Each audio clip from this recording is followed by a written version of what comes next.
especially we're not really used to that kind of weather. And the houses are built to keep the heat inside, so when the 30 Celsius heats, it's gonna stay inside for that 2 weeks with no AC and nothing to cool it down. All of the annoyances aside, though, you can't cool this podcast down because this is the 25th episode of the Halcyon Frequency Podcast for the 10th of July, 2022. I'm blind, and it's 5 o'clock in the morning, and I'm recording this podcast with ArchPlaysStuff. How are you doing today, sir? I'm doing quite well. How are you doing? Well, I'm doing. Belannaer is also here. How are you today, sir? I'm doing as well. It's early for me as well. It's 3 p.m. I've already had food and gone to the shop, and I've done all the things which I usually would start doing it like after 3 when I wake up. So it's been way early for me as well. See, that's it. I was sitting here at like 11 and I thought, okay, wait, I'm meant to be doing this podcast. I've got all this stuff. I need to have a snack. So I in good fashion went downstairs and had a snack. And then came up and I was all ready for the podcast. I'm at my, like, okay, I'm not going to say my peak because, you know, I'm at a comfortable time right now. Midnight's usually my time, you know, and that's a throwback from when I lived with family and it was nighttime was my time and I could focus or not focus if I chose to, you know, there was the freedom of the cool night air. I've just been like in kind of a weird headspace for the past week. You know those points when you're just like, man, I'm gonna be in a really bad mood in like a week. Yeah. That was me about a week ago. And so I'm like I'm just at like peak, like brain is being an idiot. Like I keep tweeting on Twitter things like send pictures of cats and stuff like that because I'm just in the mental dumpster as of late, but getting by. Oh, I'm going to send you the best cat picture I've received today. Did you see the picture of the cat on the backpack that I posted while I was on my hike over the weekend? Yes, I did. I must admit, I didn't notice the cat at first and thought you were just being a creep. And then I'm like, oh wait, there's a cat in a backpack. There's literally a cat on the back of that person's backpack. It was a fun hike too. The next time we go up there, we're gonna go to the dollar store before we go up, and we're gonna buy like $20 in bug nets. And then whenever somebody compliments our bug nets, we're gonna hand out free bug nets because the bugs up there are pretty bad right now. Everything up there just gets swarmed with deer flies, which like to make little triangle incisions into your body and remove skin so that they can lay their eggs. It hurts like an absolute. We do love egg laying skin. We do love things. that sounds like your corner of the world with everything that tries to kill you and eat you. No. See, the thing is everything in Australia is just straight up aggressive, right? It's poisonous, it's venomous, it attacks you. It's not something that, it lays eggs in your skin and, you know, you're going to have all of these issues. In Australia, if something decides it's going to kill you, you're just going to straight up die, right? There's none of this dealing with all of these issues later or a slow and painful death. You know, that's just the Australians. Wait till you hear about the animals. If a guy looks at you wrong at 5 p.m. in the bottle-o, you're done. No, like, you think about Australian animals and you're like, oh yeah, there's all these venomous spiders and they'll bite you and kill you. And there's all these snakes and they'll squeeze you and bite you and kill you. And then there's crocodiles and they'll just eat you and kill you. There's nothing like, oh yeah, this swims up your body and then lays eggs and leaves barbs inside your skin and you suffer horrible pain for... Are you confusing Canada with like the Amazon River? Actually Africa, but also yes. But I'm just saying... Because the Amazon River has those bugs that like to swim up your dick. Look, all I'm saying is Australia fucks you straight up. None of this subversive, I'm gonna lay eggs in your skin stuff. No, it's just bang, done. Next. in the before times, but before the world became a pandemic riddled wasteland, I was hanging out at a pub that I used to frequent quite a bit with a friend of mine. And they kind of have like this open floor area where people can just kind of like wander around and swap tables and do pub things, right? And I ended up at this table with these 3 Australian dudes, and they were planning on going hiking, and they'd only just arrived in Vancouver. And one of them asked me that we were talking back and forth about like wildlife and like things that you need to be careful about. And we kind of came to the conclusion that in Australia, it's the tiny little spider that's on the back of your backpack that kills you. In Canada, you don't see the thing that kills you because the thing that kills you is the mountain lion that's been stalking you for 15 kilometers. And then suddenly you're dead. Yeah, see that, and or you could punch a moose. You know, like no. There are. Or try to take a selfie. A moose is like a Clydesdale horse that's bigger than a Clydesdale and has the temperament of a bull. You don't punch the moose. You just hear a foghorn, and then you run and hope you get out of the way. Wasn't there that one tourist who went to take a selfie with the moose and got killed, basically? There's a video online of another bunch of Australians a number of years ago. This is one of the first like not pretty videos I've ever seen on the internet. And they were up in the Coquihalla Highway, and they were like cornering a brown bear and trying to pet it. Sounds like anyway, a fantastic idea. Anyway, they all died horribly. Not surprising. All I'm saying is, Australians are used to the big furry things being not venomous, at least. I don't know. Venomous. Who? I was gonna say I wouldn't try and pet a kangaroo. No, don't. They'll fuck your shit up. They seem like a giant rabbit. No, they're and even rabbits worse. Mess you up. They've got claws. They're there to like. Did you see the guy fight one? Have you seen any wild rabbits recently? They also have claws, sir. I've not fought a wild rabbit. Would you like but to? you fought the Because I've kangaroo. got plenty. Okay, I think that if it was me versus a wild bunny, I could beat it in a fight. A kangaroo, it's 50-50. We've cleared this up. If I have to go out and punch a bunny to prove it, I will. Don't punch bunnies. They're nice. Named this podcast. We're kind of like the opposite Australia. Like we have like nothing that's actually dangerous. I mean, we do have bears and things, but you don't see them. Like the bear will run away before even. You've got the Finnish people themselves. No, Like- we just kill ourselves. We don't kill someone else. No, all I'm saying is if Russia invaded Australia, it's not going to be the kangaroos that wipe them out. Yet, if Russia invades Finland, they'll just disappear, and the Finnish people will be like, yeah, they came close to us. You know? It's very possible. Yeah, that's it. You know, I was gonna just say you have Finland's winters, which are also pretty dangerous. They aren't really. If you're you not have a prepared, house to live in, they're fine, I would say. Yeah. It also wildly depends which part of the Finland you live in. Like I live quite north, but I live in the coast, so it's actually really mild winters in here most of the time. Is it a mild Finnish winter? What temperature does it get down to?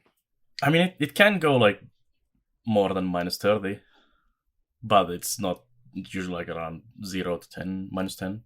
That's about the same as here, actually. Yeah, but you live quite a coastal as well, so. I have to put on a jacket when it gets to around 10 degrees. Yeah, but you're not used to it. I mean, That's beside the point. I put on a jacket yesterday and it was 20 degrees. Is it because you wanted to look moody? No, it's because I was cold. Oh, okay. You get very quickly used to, like when we had those 30 Celsius weather, so it's like first week you're like dying, but then it's like, well, I'm surviving. And then when it drops to like 20, 15 or something, it starts to feel cold, even though for Finns that should be pretty hot. Then like you currently realize we you have can like just drink, right? was it 12 or something outside ish, and it actually kind of feels cool when usually it's like a t-shirt weather. Yeah, for me, it really depends on where my head's at. Sometimes it'll be like kind of warm out, like yesterday, and I'll be like, well, putting a jacket on, and then sometimes it'll be like, I don't know, 5 degrees Celsius, and I'll be like, yes, t-shirt weather. Like, it depends on what my brain feels like doing at the time. Fair. But like, there was a couple of winters when I was still commuting where it was like minus 22, minus 35 with wind chill, and I'm sitting at a bus stop in jeans and a light jacket, shivering. Yeah, it's quite normal here as well. Been there, done that. Yeah, no, I would just straight up be a popsicle. Well, no, but you would have probably been like me and loitered at the gas station in between buses more often than not. They had hot chocolate, so it was pretty good. Works for me. Speaking of works for you, Arch, you've got an itch bundle you wanted to talk about a little bit, I think. Yeah, well, this section. This is a big topic because I've kind of wanted to talk about this a bit, and it ties in with the other topic I wanted to talk about. The itch.io bundle for abortion funds. It's still going. It's going for another 5 days and 18 hours. It's raising funds for the National Network of Abortion Funds, which is an absolutely amazing organization. We all know the news of Roe versus Wade being overturned in the US, and we know that it doesn't stop abortions, it stops safe abortions. What the National Network of Abortion Funds does is they help people get to where they can get safe abortions, whether it's transport, accommodation, anything of that. They work with local grassroots organizations across the states to ensure that people can get to the reproductive health care they need. And like, it's amazing. It's already raised almost $261,000 US, and I'm doing my part as well, because at the end of last month, I had a conversation with Aya, and she was we were both very deeply upset by what was happening, and we wanted to do something. So I decided to dedicate this month to raising funds for it. And I'm a small streamer. I'm not huge. I'm not as big as you two or anyone else on the team, really. But we've already raised $200, and it's the 1 week in, and I think that's really awesome. And this is something that means a lot to me. And seeing the itch.io bundle as well, it's just amazing to see. And there's also a lot of fun games in there. I'll talk more about them during the game section because I played quite a few on stream. But definitely shout outs to Buck Up and Drive. Buck Up and Drive. Okay, I did not play that one. The reason I'm going to say shout outs to Buck Up and Drive is it's like a 90s arcade racing game, sort of like anything you would have seen in an arcade in sometime in the 90s, right?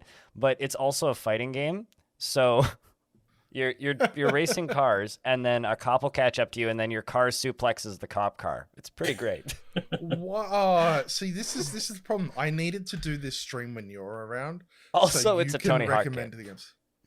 It's a what? So you can grind on rails. So you're like a Ferrari sports car or something, just like zipping it down the highway, suplexing cop cars, and like doing big sick jumps and flips and like grinding on fences. It's a video game. But shout out to Buck Up and Drive. Yeah, I just checked out the dev's Twitter, and it's got, I draw stuff. I also throw shit at the wall and call it game dev. Yep. I mean, Buck Up and Drive, if that's not just like, if defined by that, it sounds like a lot of fun. Yeah, I'm sorry. I kind of felt like I cut into you. My brain's a little soggy at this time of the morning. No, I quite like that. But yeah, no, it's really awesome to see that bundle, and it ties in a lot with what I've been doing as well. So, if you do have $10 and you want to chuck it towards a good cause, and you want to play Buck Up and Drive, definitely worth doing. So something that I just want to shout out on this subject is this indie bundle for abortion funds includes 481 physical games and 510 physical games and 481 digital games with a total of 1,122 items. The things with these bundles is they tend to just kind of have stuff just stuff added to them as they go. But usually by the end of them, it ends up being upwards of like 1,200 to 1,500 different items that you end up getting out of them. So they're ridiculously good value. On this subject, there's another bundle I would like to shout out, which will also be linked under this podcast, which is worthy of a Better, Stronger Together for Reproductive Rights, which has raised $30,000 of their $150,000 goal.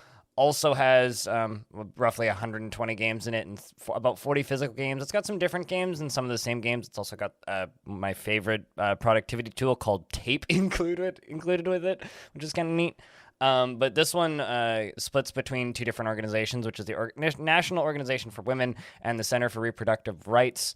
National Organization for Women's is a U.S. lobbying group, which lobbies in favor of things like abortion rights. And the other one is a more standard reproductive rights group. And I think that's also a bundle that's worth highlighting. It's a very similar kind of thing, and for a very similar cause, but from a different direction. So instead of directly helping, it's lobbying, which is also important. Yeah. I've also just bought that as well. So I'll be checking out Tape. It's just a really nice notes and reminder tool that's super light. Look, I'm always looking for a good notes and reminder tool. If there's one thing that's common about ADHD is you're always looking at the next planner.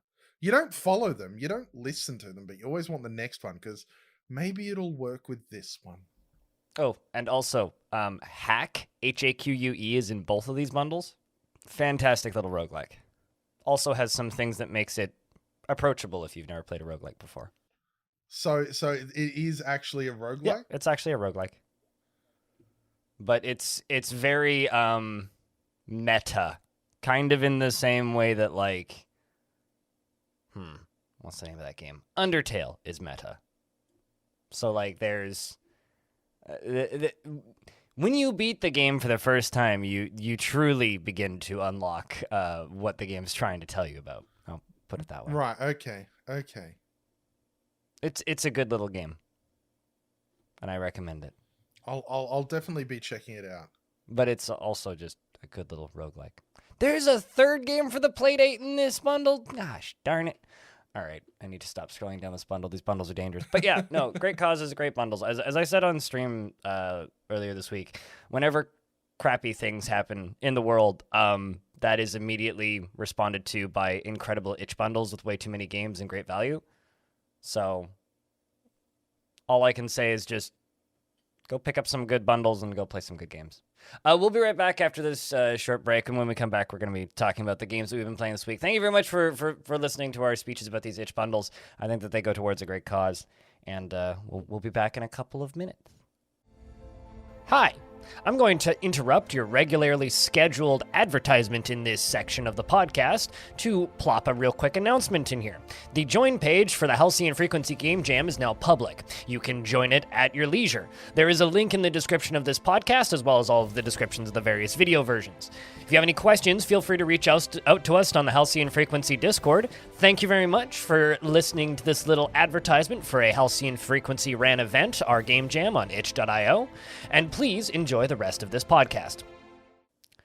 And we're back with more of the Halcyon Frequency Podcast, episode 25. I'm still blind. I'm still with Arch, and Belannaer's here as well. We're going to talk about the games we've been playing this week, and I think Arch wants to start off by talking about the bundles, the itch.io bundles that we were talking about in the previous segment.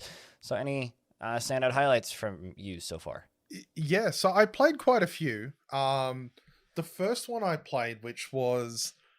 honestly, it started out as this really nice sort of, almost felt like the old school Flash games, is The Floor is Jelly.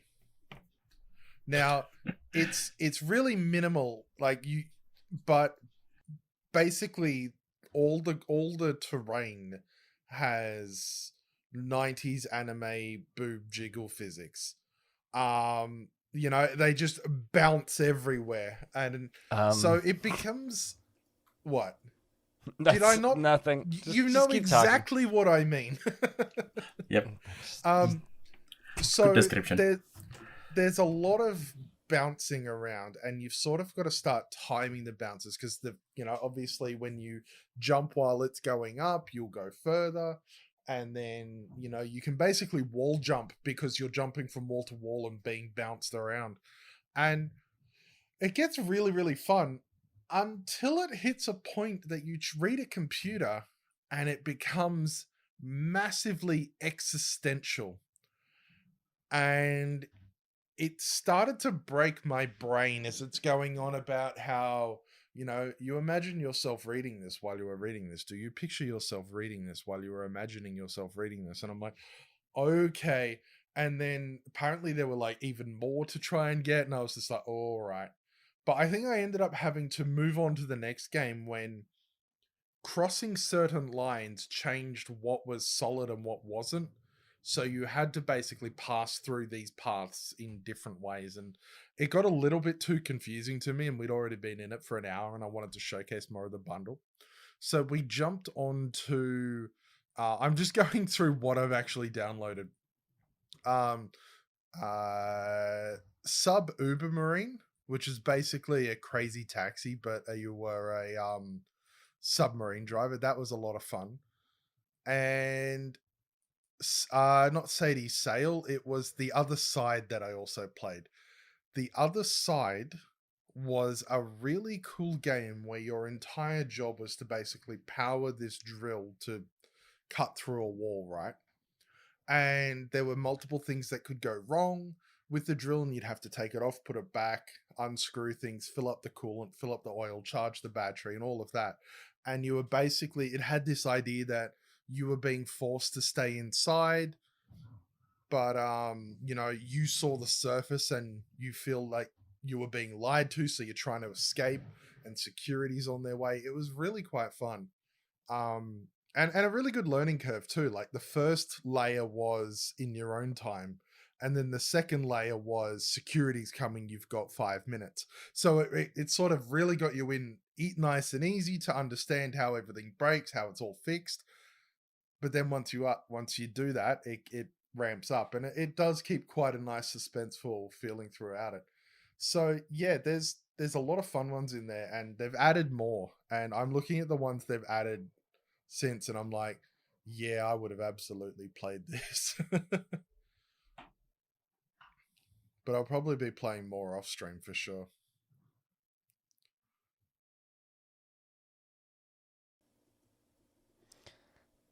It's kind of funny because like I'm looking at like this Flora's Jelly game, and it's like I own this from about a dozen different charity itch bundles over the years. I haven't played it yet. Yeah, maybe I should play it. It does get a little hectic when you've got to like bounce certain ways quickly. Yeah, it's very interesting, but no, I quite enjoyed it.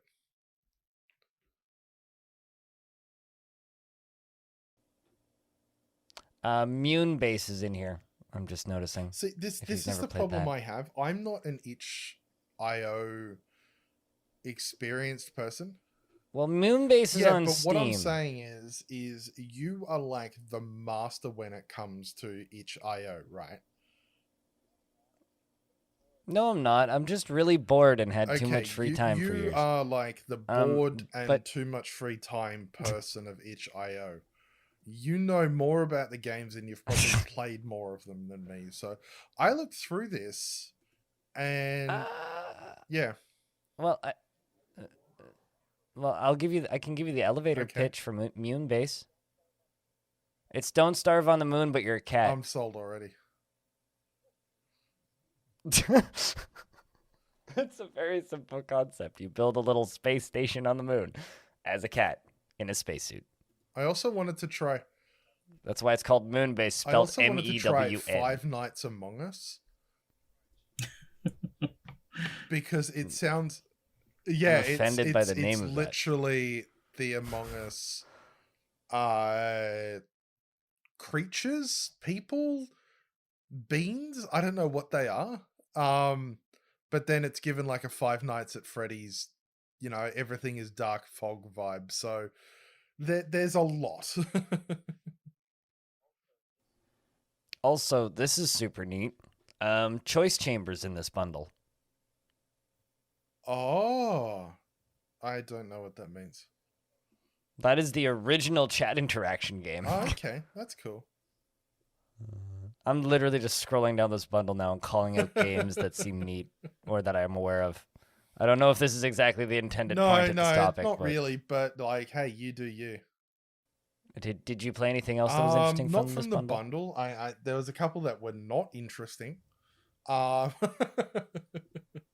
Ooh.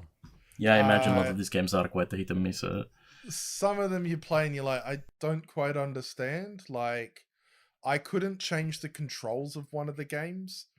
And I had no clue how to make things work, so that was a really quick one. But it's hit and miss with a lot of the games. But that's why you're given 1,000 of them. You're not going to be given 1,000 AAA games. But it's also really cool to just try like small, very innovative, maybe some of them, like trying out like totally different concepts that you wouldn't get in a big AA game. Absolutely. It's fun seeing games done for an idea as opposed to games done for a profit. And that is something that I've always quite liked about itch.io. There's a lot of games that are done in there that are sort of, they kind of take an idea or a mechanic and they work on that and then they see what comes of it, as opposed to being like, oh well, it wouldn't sell well in marketing, so let's not make this game.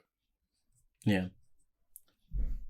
But I imagine there's a bunch of really good games that comes out of that as well, trying out, throw a little this and that together and see what comes out, and it turns out to be a really good game. Oh, for sure. Absolutely. Like, for example, the Backpack Hero that was on itch, and is now kickstarted very successfully, which is basically an inventory management game with a roguelike thrown together, and it works really well. Oh, if you want to make your brain fall out of your ear while you're wanting to jam pencils into your eyes, play Super is Hot. No. Okay. Well, it's super hot, but you're also playing Baba Is You.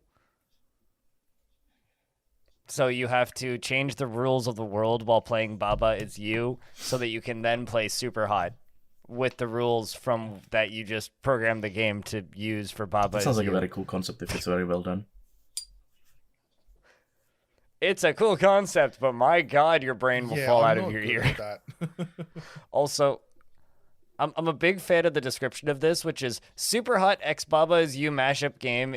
You did not ask for, but got anyway. This is the worst game that I've ever had to bug fix. Yeah, I imagine that's terrible. If it's really complex just to play, then how to actually program it and how to bug fix and all of that.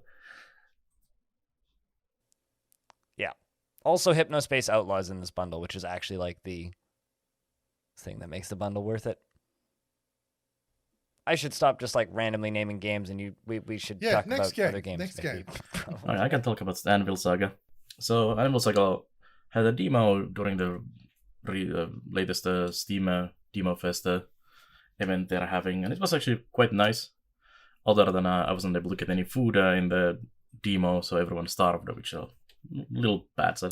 But they now came out in early access, and I immediately jumped into it. It's basically like a business management simulator with a little RPG elements thrown in, where you are a blacksmith in France during English-France war, and you kind of have to flip-flop between the sides of which one you want to support, and there's also witches, the church, and like shady people, and you make things what they want. And it's almost like if you played any of those like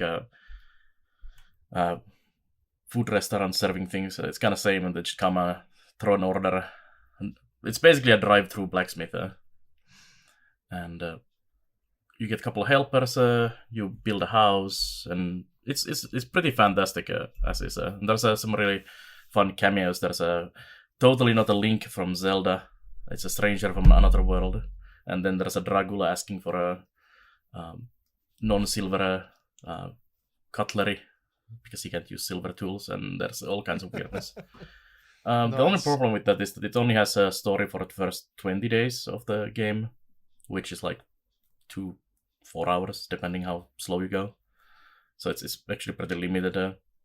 And they have a roadmap up, but no dates or anything when the next parts of the story are coming. So it's definitely a great game, but probably, unless you really want to jump with it now, it probably is better to wait at least a few of those big updates to actually have some content in it. Has the sandbox mode launched yet?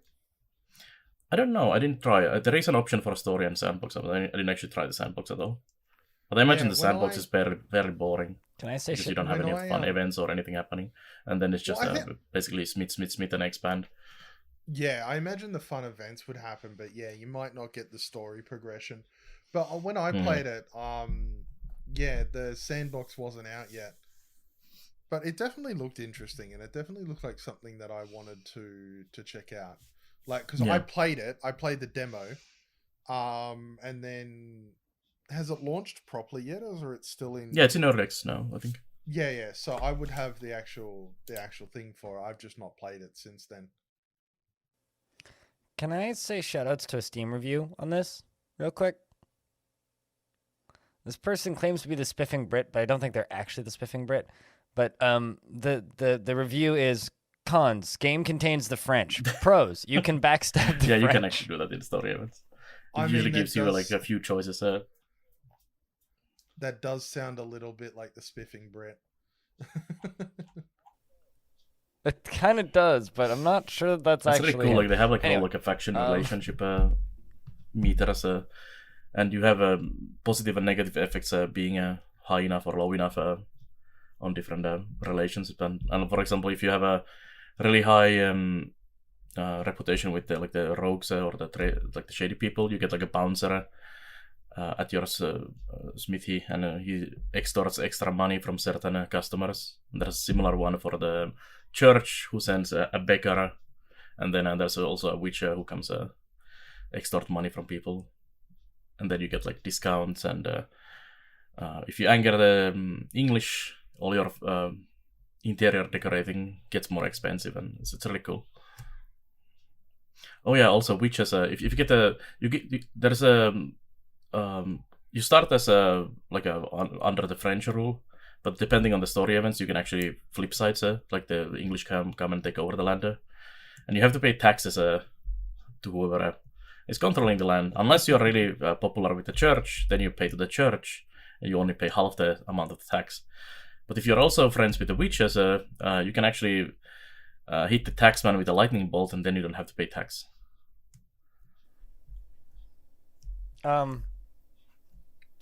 This is why I hate games. They appeal to the male fantasy. I mean, you would smite the taxman in real life as well if you could. Exactly. I like my tax lady. Not the person who does your taxes. The person who you have to pay taxes to. Yeah, comes collecting tax. You can also refuse to pay the tax. Yeah, they give me free healthcare. Yeah, I'm pretty happy to pay our tax as well. I quite like the people that take my tax money. Thanks. I make sure I don't go bankrupt generally. Just in case anyone's listening, sorry.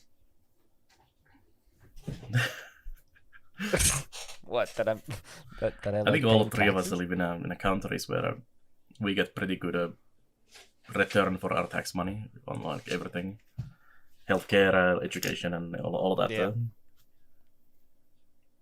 Education, not so much. Healthcare, yeah. But for over here, at least. Anyway, this is a politics-heavy podcast. It's the Times. It's how to get 1-star ratings on iTunes. I mean, it's rating still. Yeah, true.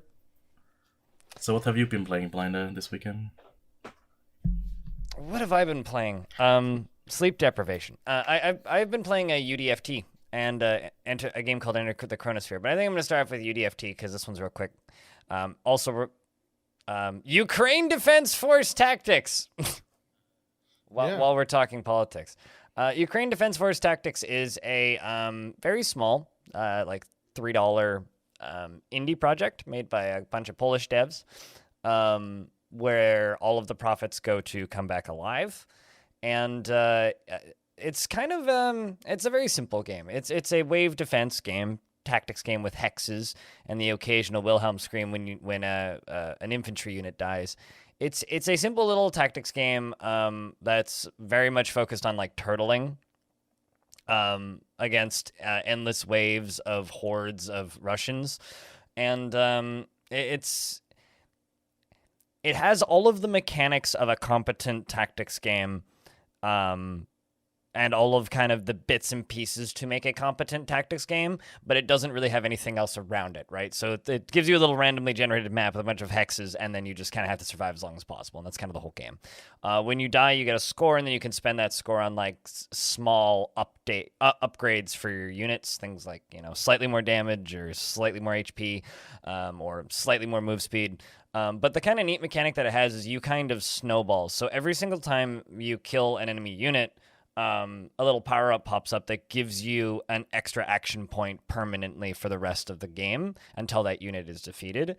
So by the end of it, you'll have these tanks that can shoot like 9 times in a turn, and it's kind of fun, actually. It's like I said, it's a very simple game. I've got maybe 2 hours in it. I put up a video of it the other day.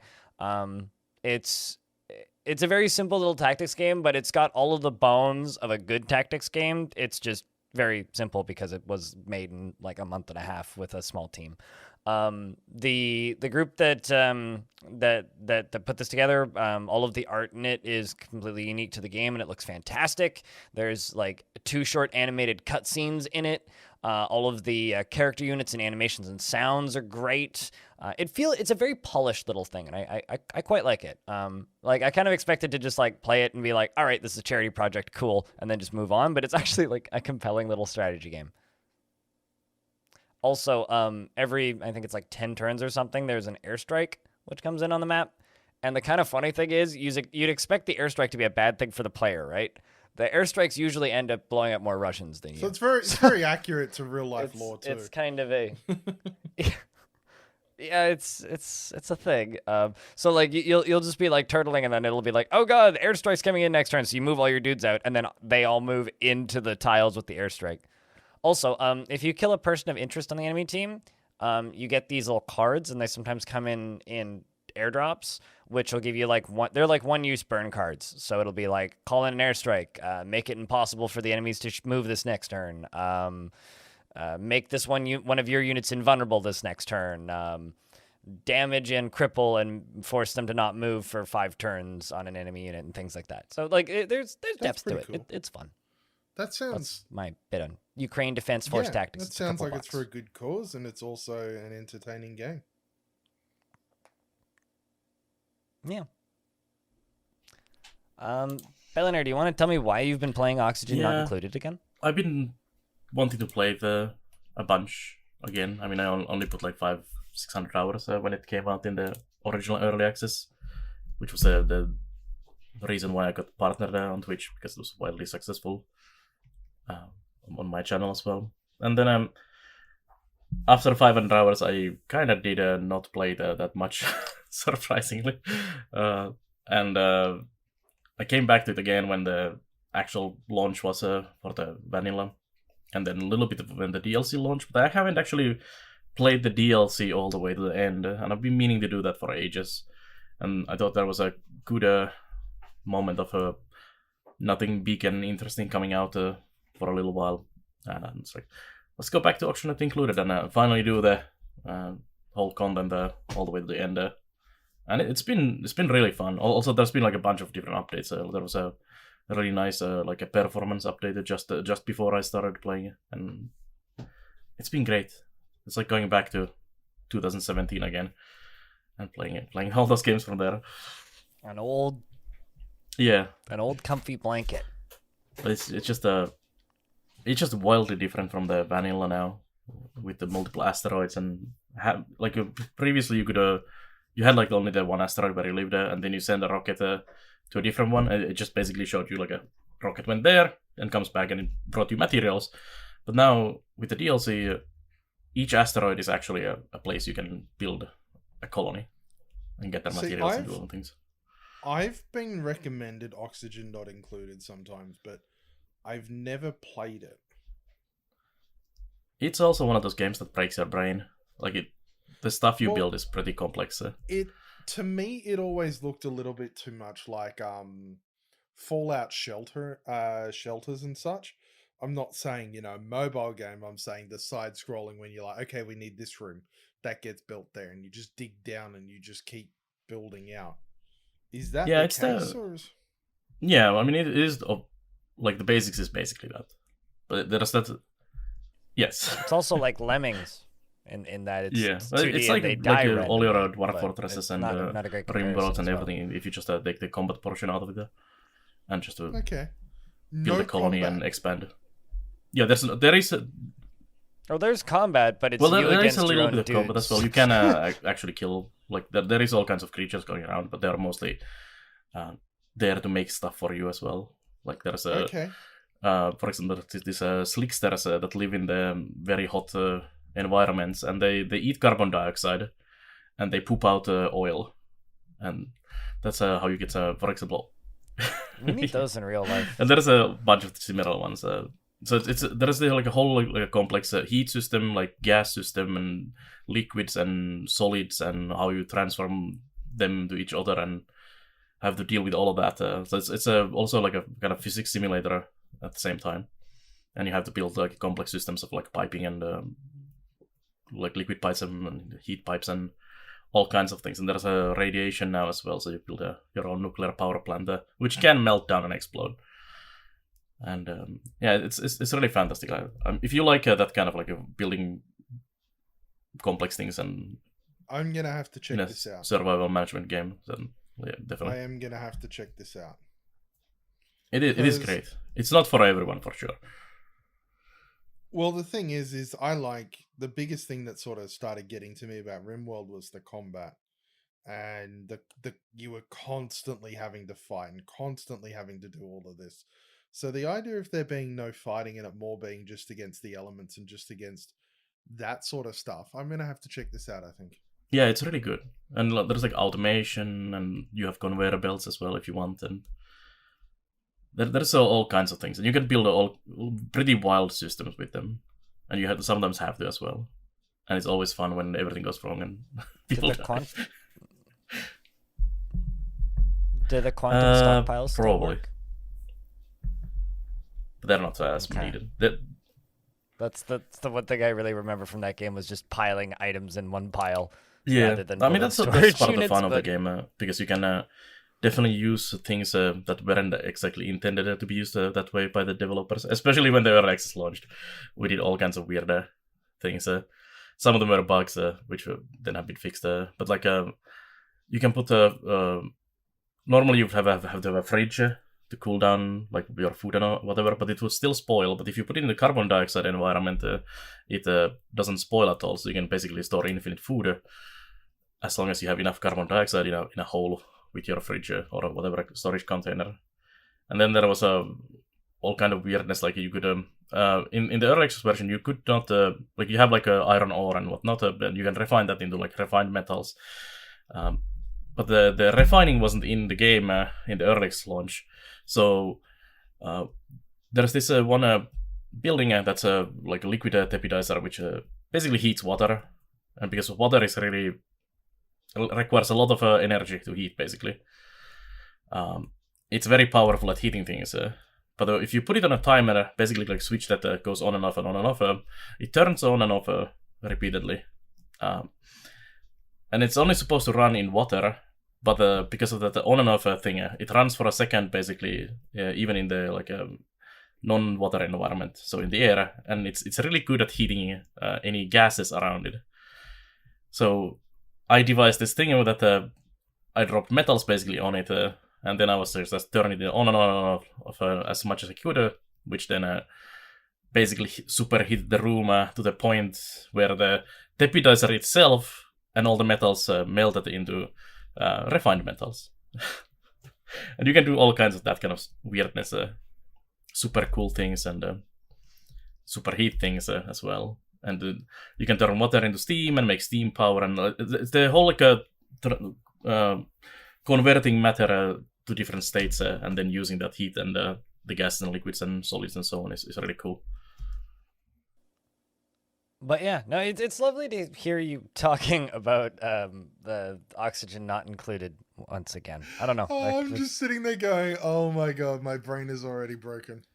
Yeah, I have like a to-do list on the stream as well, because you get like these massive projects. It's kind of like Dwarfort as well. Like at some point you'll start mega projects, and it's like just like these things like, I need to build this, I need to build this, I need to build this to build this, and then it's just a list that keeps growing and growing and growing. It's just like me talking about anything Dwarf Fortress, and people's brains just kind of shut off. It's like if you sit down and play the game from the beginning, it's not that bad. But if like someone is just talking about the things that they've been doing to break the game, it makes your brain Dwarf Fortress is a lot of really similar nonsense you can do with like magma and everything.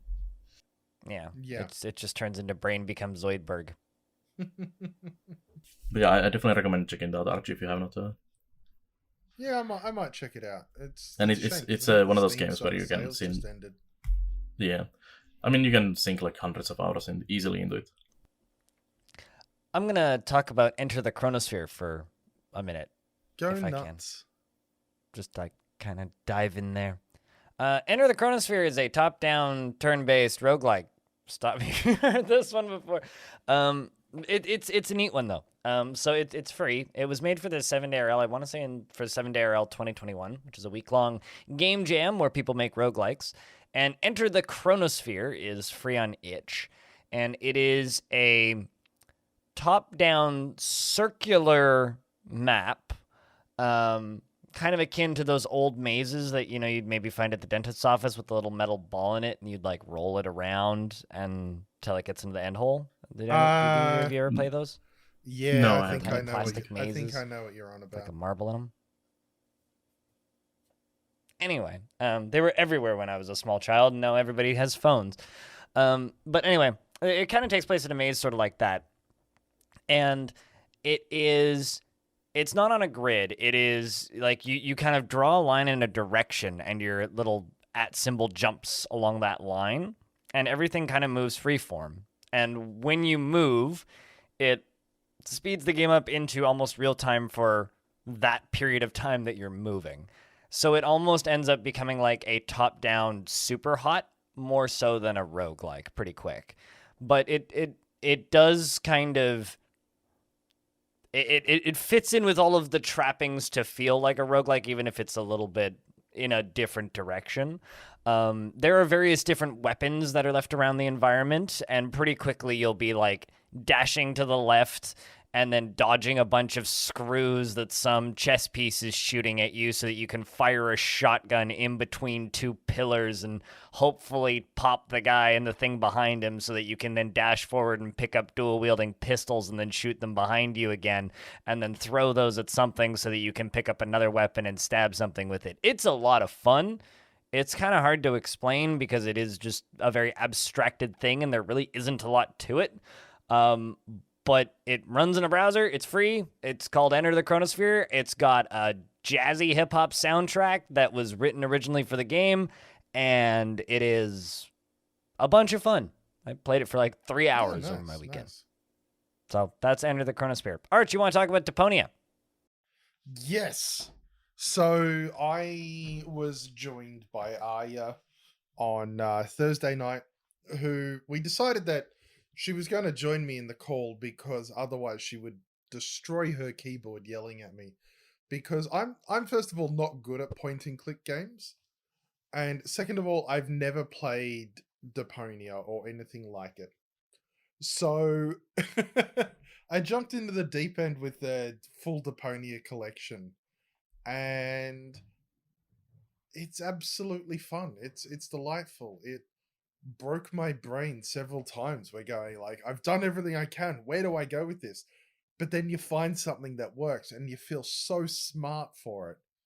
But no, it was good fun. I got about 3 hours into it And I feel that I progressed probably at the pace of someone who is not good at point and click games, that's for sure. But yeah, it's kind of nice there being no stakes. You know, you're not like trying to beat the time. There's not a game over. There's not any challenges or things you have to manage. It's just finding what clicks with what. And it was actually quite nice. Poor Aya did end up yelling at me a lot, but thankfully her in her yelling, she unplugged her microphone, so we didn't hear any of it. Chat was quite disappointed at that. But yeah, no, it went quite well. Fun was had by most. The Deponias were definitely one of those point and click games that have kind of the moon logic, where it doesn't really make sense that this is what you need to use for this sometimes, but it just slots in there, and it's really trying and throwing things at the wall until one of them works. So some of it, like, I would like to have a guide next to me that if I don't work out what to do in like 5 minutes, I quickly check the guide. And I did get broken at a spot. And after the stream, I went and looked at it, and even the guide doesn't make sense. You know, I'm like, how are you supposed to know this? And it was so strange. And like, it's kind of tough when you are, especially when you're doing it on stream, because every interaction you do is voiced, right? Yeah. So and just repeating you try using an item on an item, and he will voice it out. You try use another item on another item, he'll voice it out. For me, I'm quite a fast reader, so I can read quicker than the voice, but because I'm on stream, I've got to keep waiting for the voice to play and then go through with it. So that kind of slowed me down a lot, especially on stream. But apart from that, no, it was quite entertaining, and I think I'll be continuing to play it at some point. Yeah, I think all of these kind of point and click games could use the similar helper function, like the new Monkey Island remakes. Well, new, not really new at this point, but in those you have basically a button that gives you a hint where you need to go next and what you need to do next. And it gets you can press it multiple times. It's like first one is like a kind of go that way maybe, and then it just gets like more and more detail. Like the more you press the button, like if you don't get it from the first clue, here's the next clue, kind of thing. And that kind of thing is really great to have if you get really stuck in a game. There was one section that you needed clear water, and you went and you helped someone find a well that had clear water, but nothing you could do. Like, he would look at it and go, yep, that's clear water.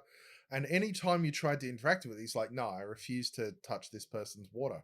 And you're like, what is going on? And eventually it turned out you had to combine battery acid with something else, with alcohol, and like the alcohol counted as clear liquid, like clear water.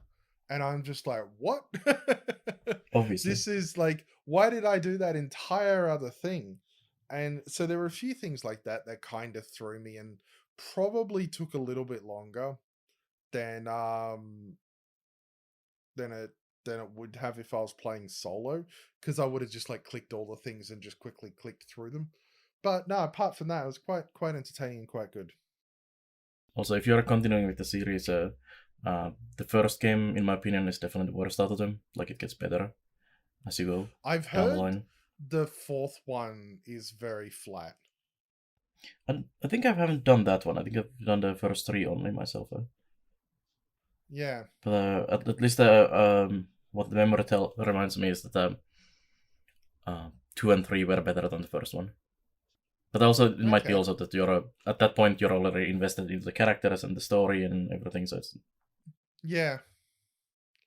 But it wouldn't surprise me if it got a little bit more polished and it got a little bit better as it went on. I mean, you would hope that as a game developer makes more of the same type of games, that they would improve progressively. Not always.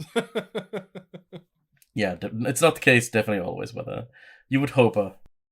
But, I'm just kind of looking at the list of games here and going, man, I think that's pretty much everything. Is there anything else we wanted to talk about in the games we've been playing in the last 2 weeks? No, not for me. Week? I haven't been playing a bunch of Monster Hunter off stream. All right, Bell, Monster Hunter Minute, go. Monster Hunter is great. The new DLC is great. It's more Monster Hunter.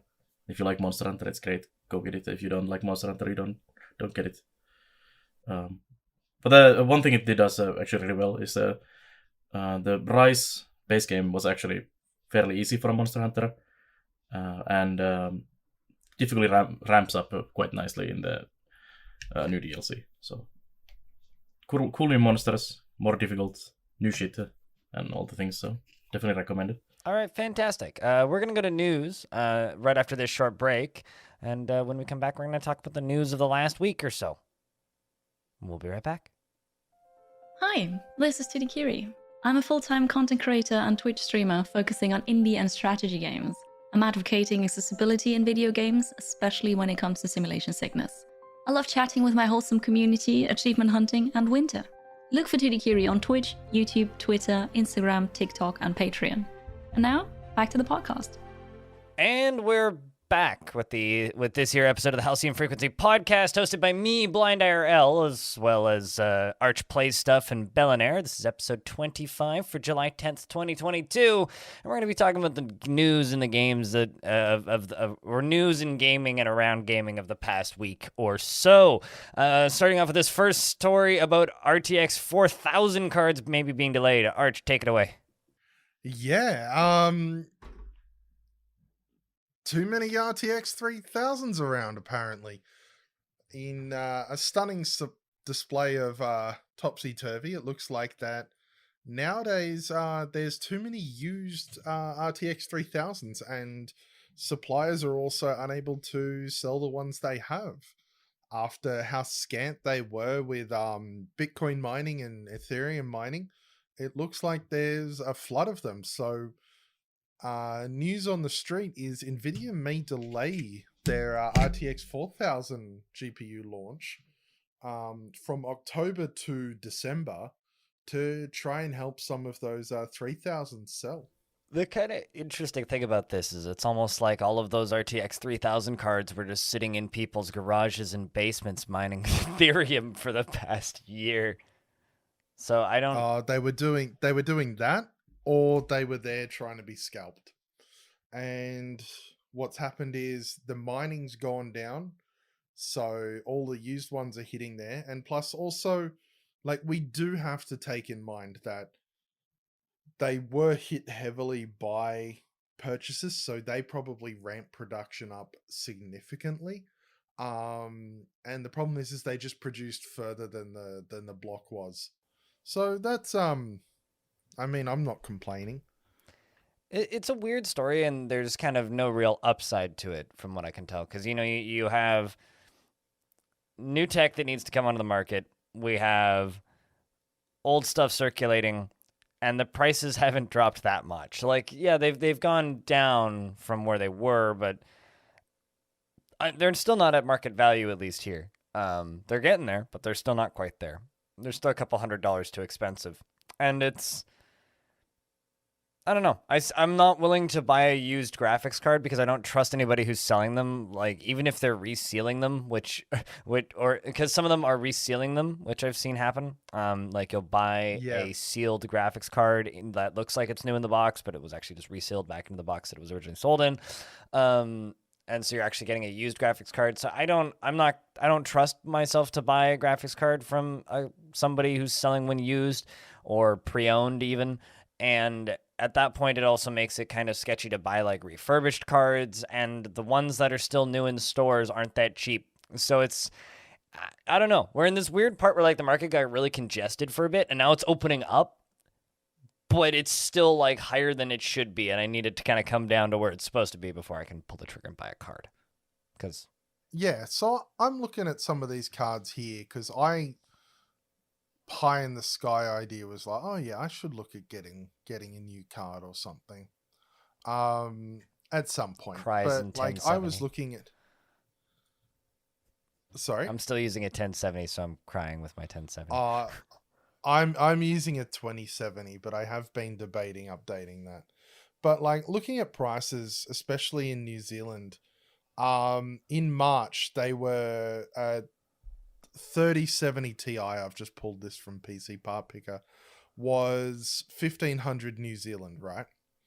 And now they're about 1,100 New Zealand. So that's March, April, May, June, and they've dropped, $400. So there's definitely that that drop. They're still very expensive, and yeah, but no, it seems pretty okay at that point. Hopefully they just keep going down. Yeah, I think I'm gonna give it until the end of summer and see where it's at, but I kind of just hope that the 4000s come out and they don't get scalped and they're reasonably priced. But I also wish that global warming would stop. So some things are just inevitable. Yeah, that's totally not gonna happen. Yeah. Speaking of things that are inevitable, is people being mean to people on the internet. So you guys know who Ron Gilbert is, right? I can just kind of assume this. Sometimes heard of it. Yep. The guy who did Monkey Island. Yeah, as well as a bunch of other lovely point and clicks over the years.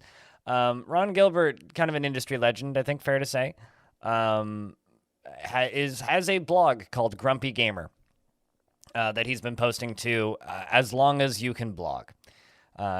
He recently removed the comments section from his blog, as well as as stated publicly, he's not going to post anything about Monkey Island or Return to Monkey Island, the published by Devolver continuation of the Monkey Island franchise that's currently in development, because of people being mean to him. People have been going after him due to the art style. If you haven't seen Devolver's Return to Monkey Island, made by Ron Gilbert and team, it is a beautiful looking, very kind of a nice mix of like an animated film and a oil painting. It looks gorgeous, and people are upset that it's not pixel art. That, and there are people that are worried that it's going to be all about the politics that they don't like, or that they don't immediately agree with, or even just politics in general, because there are some people whose heads just like spontaneously erupt into anger when politics is mentioned. But in reality, games like Monkey Island have always taken hits at political discussions just with puns. But maybe you were a child when you played it the first time, and thus it went over your head, kind of deal. Yeah, the originals definitely had like a bunch of political and social commentary, kind of hidden in, not really hidden, but there was definitely that in the dialogue and some parts. Since there's at least one other metalhead in the room, I can use this example of people complain about this in every format of media. I don't know what it is with the generation of the people that have grown up in the last 30 to 40 years where they're just suddenly really mad about politics being included in anything, because System of a Down put out 2 songs in 2020, which I bought the little, I think it was either 2020 or 2021, but someone was complaining, since when is System of a Down so political? And I damn near put my foot through my forehead when I read that comment. So people complain about this in every single industry. And what do you think the machine they were raging at was? The washing machine? Rage Against the Machine also political, but but yeah, no. When seeing people complain that System of a Down is political now is very cute to me. But no, this just disappoints me. Yeah, I'm sure what they're even complaining about the art style and everything. It's different, but so has almost every Monkey Island has a very different graphics between them, and this one looks actually quite nice to me. Well, I'm gonna read some of the comics that are being highlighted in this Kotaku article that I'm looking at. So this is a unnamed person who commented on Grumpy Gamer's blog, Ron Gilbert's blog, and said, waited 30 years for this. Just when I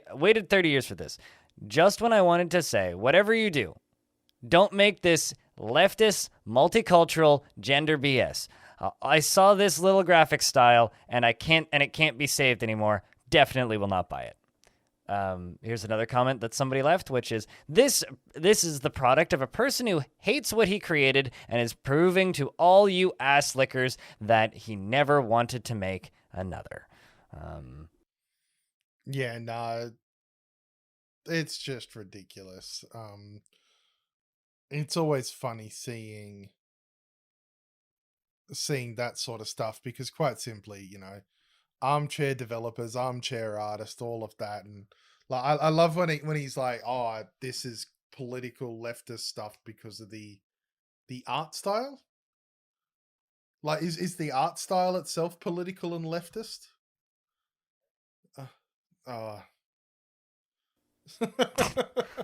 That's what being. I think that's the only real answer. Like, just these laughing. These are the people that would not care if it was the other side of the political spectrum, and that's where you've got to see the issue. Moving on. E3's coming back bigger and better than ever, and nobody should care. Reedpop is taking over an in-person E3 next year. Reedpop. They make packs. Yeah, like, how does that... PAX and E3 are completely different styles of events. That sounds to me like E3 will no longer be a news thing or a release thing, but more of just a pop culture thing, like PAX is. Like, but PAX has been, the E3 has been opening more and more for, like, it hasn't been just the industry. Oh, no, for years. I know, like, you've 10, been able to get 10 there 15 years ago, it was the place to go for the news, and now it is a place for people to go. But, I mean, I don't see this being a place. Like, I don't know, it just feels weird to me. Like, PAX and E3 have been vastly different ways of having a con, in my mind. And I think I saw the term Key 3 referring to Jeff Keighley's Summer Games showcase, or whatever it was called.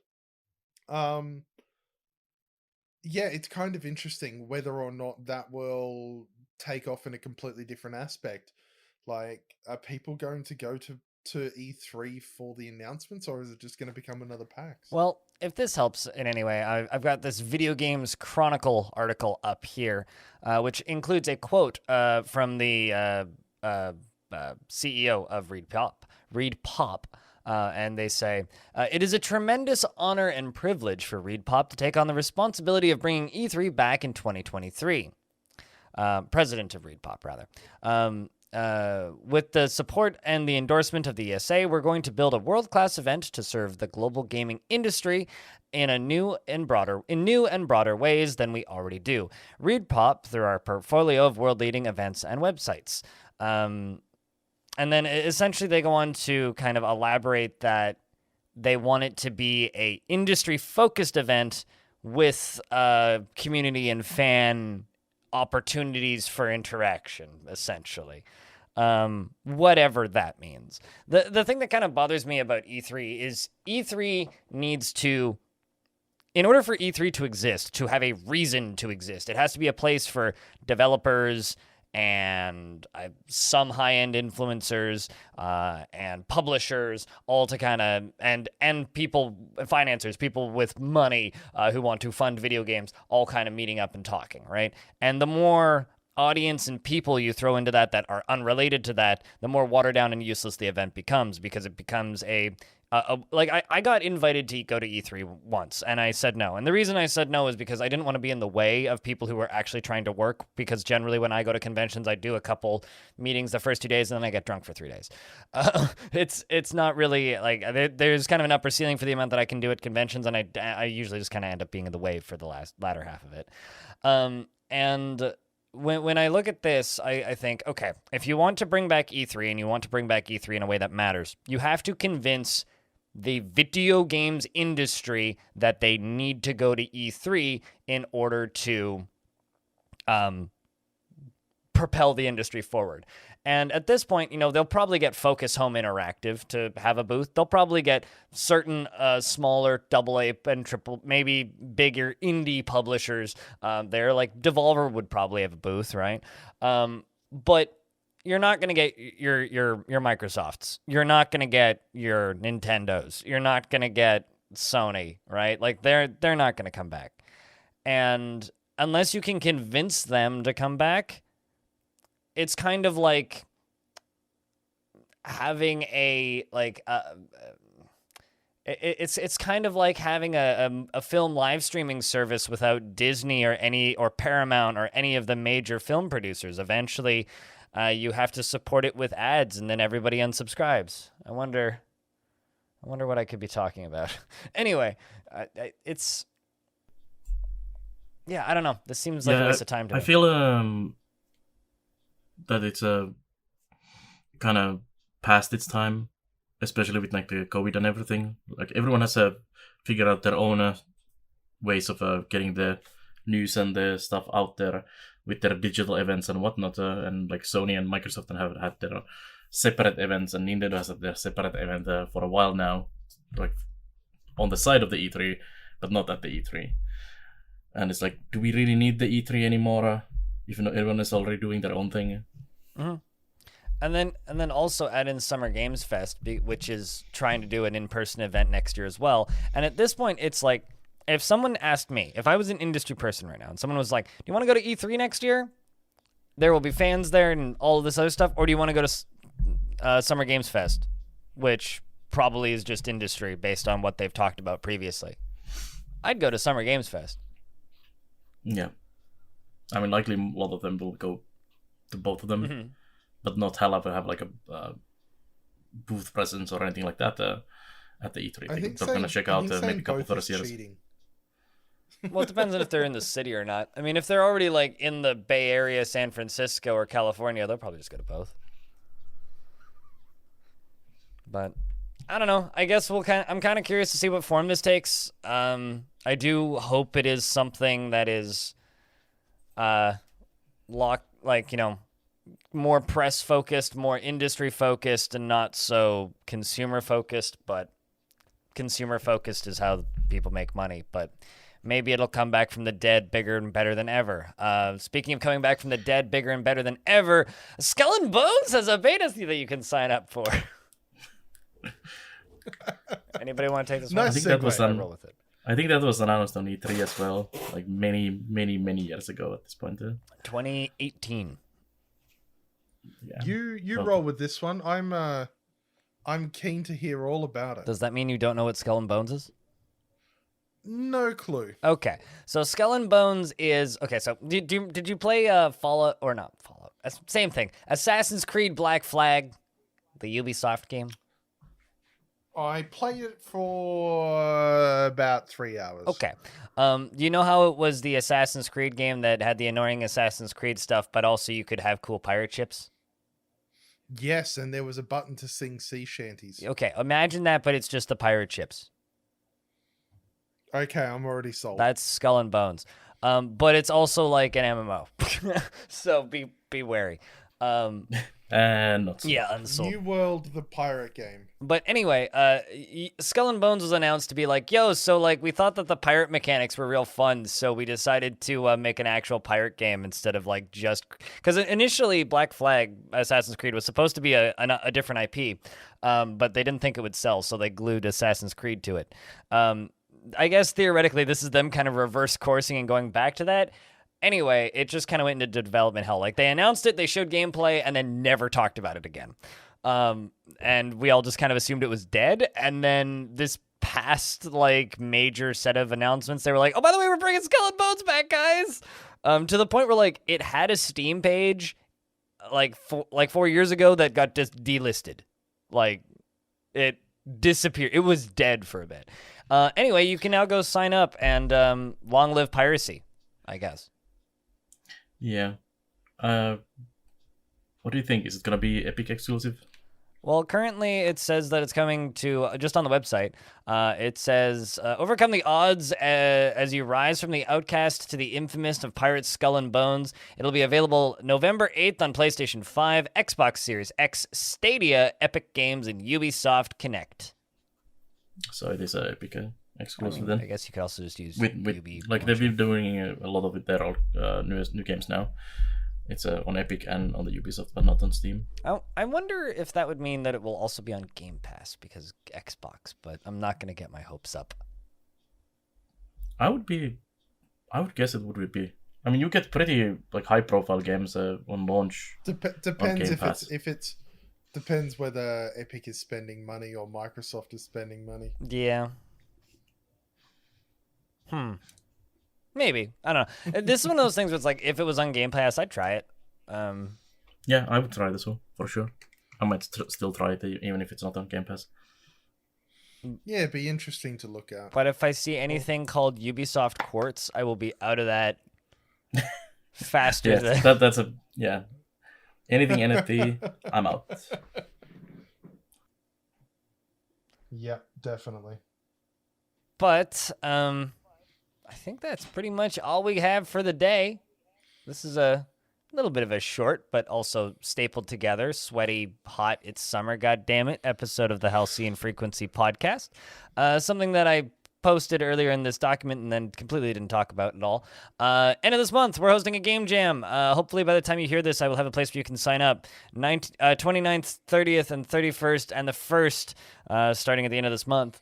The theme is Good Morning. Anybody can enter. We're accepting people at all skill levels. You can bring stuff from the outside, like asset packs and whatnot. Just all of the actual game development has to be done within the game jam. So if you want to take part in that, join the Halcyon Frequency Discord, which can be found through halcyonfrequency.com. But before I shout out everything to do with the podcast, Arch, tell people where they can go find you and your stuff. They can go find me playing stuff at twitch.tv/ArchPlaysStuff. Also on Twitter as twitter.com/ArchPlaysStuff. Belannaer, where can people find you? You can find me on Twitch with Belannaer. And then Belannaer TV pretty much everywhere else. YouTube, Twitter, Instagram, everywhere. And also, like last week, I've been painting a mini at this time as well. So you can find my miniature stuff on Riku's Hobby Corner on YouTube and then Riku's Minis on Instagram. And you'll probably see what I've been painting today in a few days. And please tweet pictures of cats at BlindIRL because my brain has been stupid the past 2 days. Did you see my cat? Did you see the cat I sent? I haven't opened Twitter yet because I'm a professional, but... No, I will open it after we finish recording this. And you can find me at twitch.tv/BLINDIRL or stupidskull.com and BlindIRL everywhere. YouTube, Twitter, everything. Also on the 14th, I will be having a discussion with previous podcast guest host Tekid and Dwarf Fortress creator and developer Tarn Adams on July 14th at 3 p.m. Pacific. So show up at my Twitch channel if you want to hear that discussion. That should be fun. But I think that's everything for this podcast. So if you want to find more episodes of this podcast, you can do that over at halcyonfrequency.com or the podcast platform of your choice. If it's not available in a podcast platform that you would like to find it, please send me a DM and I will make it appear there. If you want to ask us questions for this podcast, because we do sometimes do Q&As, you can go over to our Discord and there's a questions room where you can ask us questions or just simply discuss the podcast in the podcast room. And you can follow the team at Halcyon Megahertz. And I don't know what else I'm shouting out at this point. Share the podcast with your friend. Play it for your dog. Play it in the car. Shout it out the window. Tell people to follow the Halcyon Frequency Podcast because it's a pretty good podcast, I think. I should shut up. Thank you very much for listening to this episode. We'll be back next Sunday. Bye. Bye. I'm going back to bed.